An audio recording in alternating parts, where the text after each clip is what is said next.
We're used to hearing of the history of monarchs and political leaders, aren't we? But the forgotten stories of factories, pubs, council estates and football clubs are now being explored and retold as part of a scheme by Historic England. The aim is to recognise and celebrate the lives of ordinary people who were at the heart of their communities. Jonas Muller has been to learn more about two projects which have been awarded grants in Lancashire. A powerful symbol of a working class victory and the right to roam the moors it overlooks around Darwin. The tower was built in 1898 on the back of a successful campaign by peddlers, farmers and labourers. Its relationship with Darwin and its people will be the focus of a new project. They'll call it Darwin Tower, or they might call it Jubilee Tower, but actually there's a hidden history there. So what we want to do is go out into the communities, across the young people, older people, migrant communities, all the different parts of the town, and talk to them about that history, get people out, up on the moors.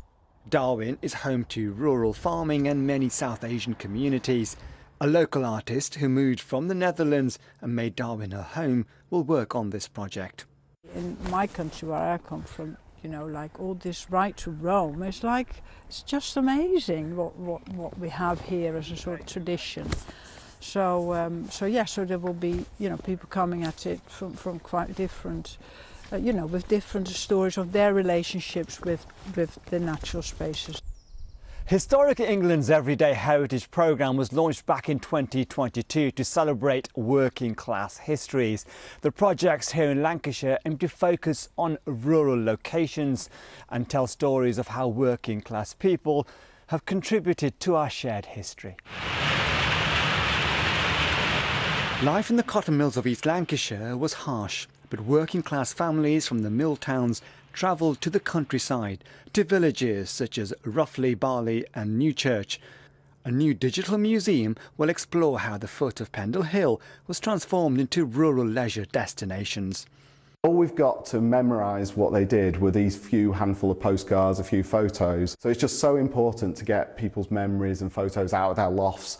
I love comparing it to kind of Game of Thrones meets Lord of the Rings. So we've set up Pendle Hill Museum as a great opportunity to bring some of those stories to life. And this is the first exhibition we're doing, looking at sort of leisure and tourism. Heritage is all around us, and these new projects aim to connect us with the places we live. Jonas Muller, BBC News. It is always fascinating, isn't it, when you see those photographs that were taken decades or many, many years ago of places that you now know. Yeah, seeing old archive, or have not changed, as the case may be, yeah. which makes it even more beautiful, the fact that they've been preserved. Yeah.